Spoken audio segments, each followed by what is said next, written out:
ഖുർആൻ അധ്യായം 34 സബ 15, 16, 17 വചനങ്ങൾ. സബ ഗോത്രത്തിന് അവരുടെ വാസസ്ഥലത്ത് ഒരു ദൃഷ്ടാന്തം ഉണ്ടായിട്ടുണ്ടായിരുന്നു.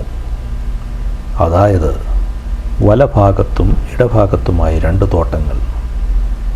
നാം പറഞ്ഞിരുന്നു, നിങ്ങളുടെ റബ്ബിൻ്റെ പക്കൽ നിന്നുള്ള ആഹാരത്തിൽ നിന്ന് നിങ്ങൾ ഭക്ഷിച്ചു കൊള്ളുവിൻ, അവന് നന്ദി ചെയ്യുകയും ചെയ്യുവിൻ.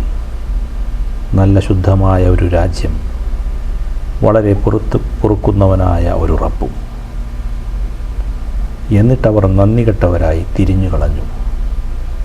അപ്പോൾ അവരുടെ മേൽ നാം അണക്കെട്ടിൻ്റെ ജലപ്രവാഹത്തെ അയച്ചു.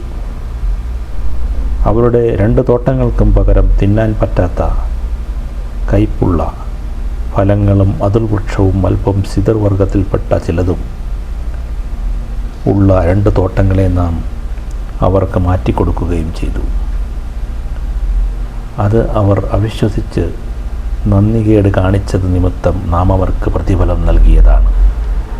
നന്ദി കെട്ടവരോടല്ലാതെ നാം ഇത്തരം പ്രതിഫല നടപടിയെടുക്കുമോ?